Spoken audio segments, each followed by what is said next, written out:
Welcome to the lecture series of signal system. In this lecture, we will include some basic types of signals like periodic and non-periodic signals, even and odd signals, energy and power signals, causal and non-causal signals, and at last we will include deterministic and random signals. Earlier, we discussed periodic and non-periodic signals. In the periodic signals, what I told you that if suppose there is a signal xt, suppose there is a signal xt,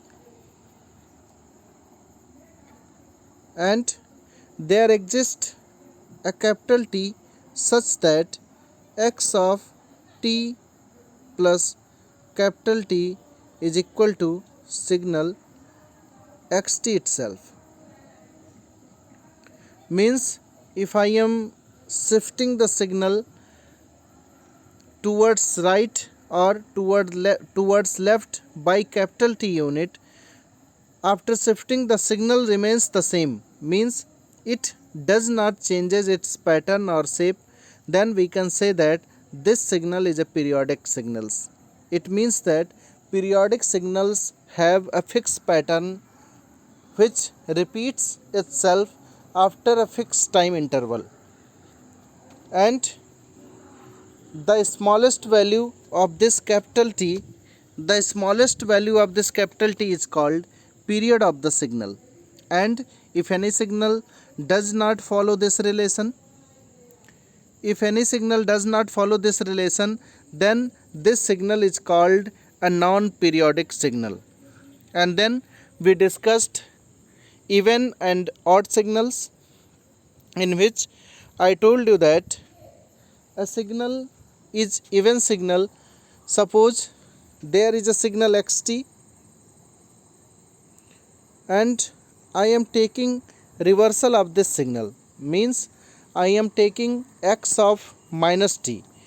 After taking reversal of this signal, if this signal remains as it is, means x of minus t becomes equal to xt itself, then we will say that this signal is an even signal. And if x of minus t becomes equal to minus x of t, then this signal is called odd signal. So if x of minus t is equal to xt, it indicates that this signal is symmetric about y-axis, because after reversal about y-axis, what does it means? X of minus t means I am taking reversal about y-axis. If after folding the signal remains same, signal remains as it is, it means that the signal has symmetry about y-axis. Means if signal is symmetric about y-axis, then we can directly say that this signal is an even signal. And in the second case,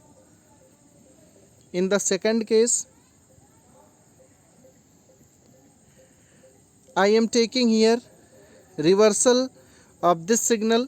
I am folding this signal about y-axis, and minus x of t means I am folding this signal about x-axis. After folding about y-axis and after folding about x-axis, both the signal remains same. This means that this is called anti-symmetric signal, or this property is called anti-symmetry, or we can say that this signal is symmetric about origin. And one more thing, I told you that any random signal, any signal which is neither even nor odd, can be represented as the summation of even and odd part of itself. Like suppose there is a signal xt, then we can represent this signal xt as summation of even part of xt and odd part of xt.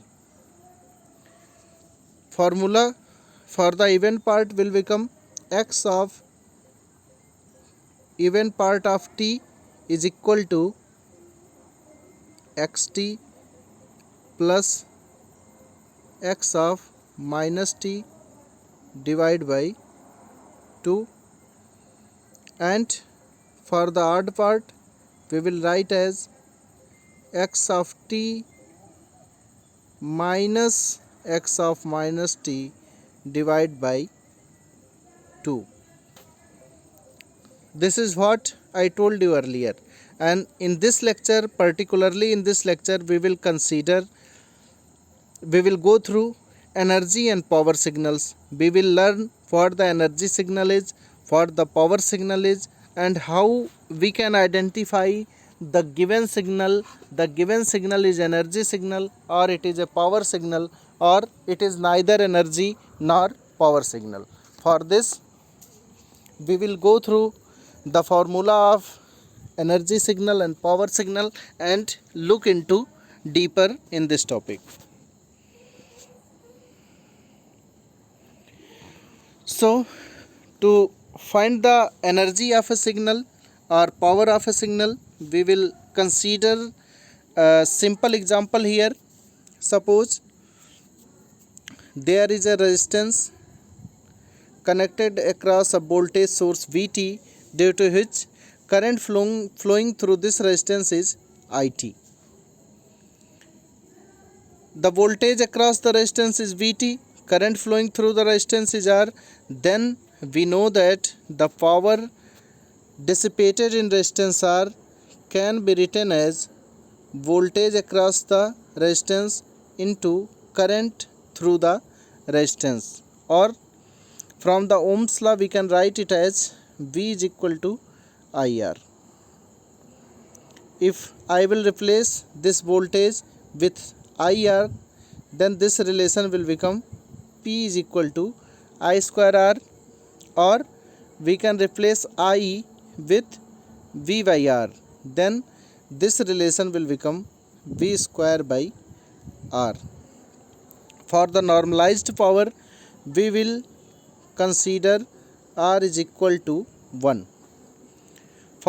To calculate the normalized power, we will consider R is equal to 1. Then the power will become equal to I square. And in signals, generally we indicate a signal by a function xt. So if I will replace this I from this signal xt, the power will become x square t, or simply it will become mod of x of t whole square. And now if we want to calculate the energy of this signal, then the total energy will be equal to integration of this power from minus infinite to plus infinite. That's why the formula of the energy written here is limit t tends to infinite integration from minus t to t mod of xt square dt. This is the formula to calculate the energy of a signal xt. And to calculate the power of a signal, we will divide this whole term, because we are taking limit from minus t to t, so the range of this function is 2t. Then to calculate the total power, average power, to find out the average, we will divide this term by 2t. Then the power will become limit t tends to infinite 1 by 2t here minus t to t xt square dt. And in case of discrete time signals, we will write the formula for the energy as E is equal to sigma limit from minus infinite to infinite mod of xn square, and we will write average power as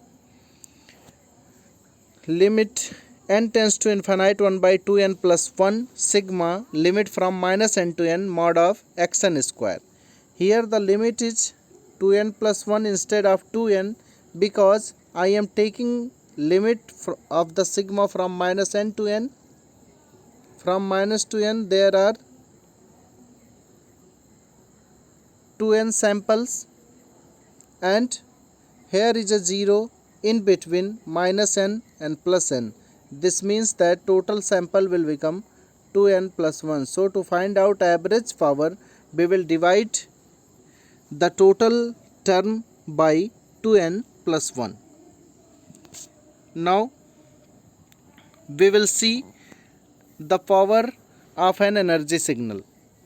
It means that we are taking xt as energy signal. It is our pre-assumption. Assume xt is an energy signal, then how we can write energy of this signal? E is equal to limit t tends to infinite minus t to t mod of xt square dt. So to convert, and we know the formula to calculate the power of a signal. This is written here as power is equal to 1 by limit t tends to infinite 1 by 2t integration from minus t to t xt square dt. I will distribute the limit, means I will take the limit here and then another limit here, so that this will become formula for the energy of the signal. This will become energy. Then the relation will become as limit t tends infinite 1 by 2t, and this is energy of the signal. Then 1 by 2t into t. After putting the limit, means after putting t equal to infinite, this will become 0. It means that if xt is an energy signal, what we are considering, that what we considered earlier, that xt is an energy signal, then we calculated power of this signal. If xt is an energy signal, then definitely this calculation of energy of xt will give some finite value, because xt is an energy signal, and if we will calculate power of this energy signal, power will become 0. It means that if the given signal xt is an energy signal, if the given signal xt is an energy signal, then power of the signal xt will become 0. In the next slide, we will discuss energy of the power signal. It means that we will consider xt as a power signal. Then power of this signal xt can be written as like this, and then energy of this signal can be written as like this. Now multiply and divide this equation of energy with 2t. Multiply this equation by 2t and divide this equation by 2t. Then this relation will become,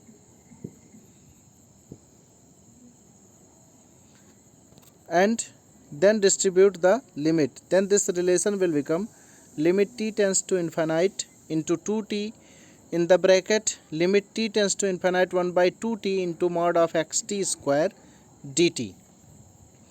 What is this? This is formula for the power of the signal. Replace this term by p. What you will get?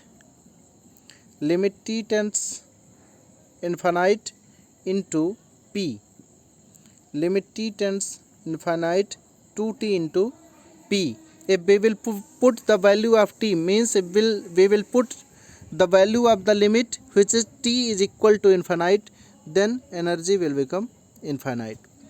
It means that, simply it means that if the given signal xt, if the given signal xt is a power signal, obviously if it is a power signal, it will give some finite value of the power. If I will calculate power of this power signal, definitely it will give some finite value of the power, because it is a power signal. And if I will calculate energy of this signal, this power signal xt, then energy will become infinite. So as a summary, what you have to remember is, if xt is an energy signal, then energy of this signal will be finite and power of this signal will be 0. And again, if xt is a power signal, then power of this signal will be finite and energy of this signal will be 0.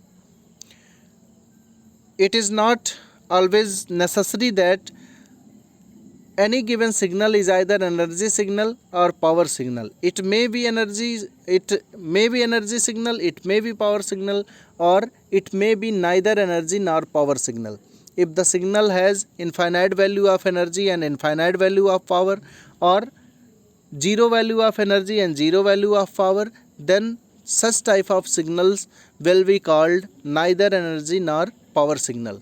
In the next lecture, we will discuss summary of this lecture, and we will go through some examples to clarify the concept of energy signal and power signal. Thank you.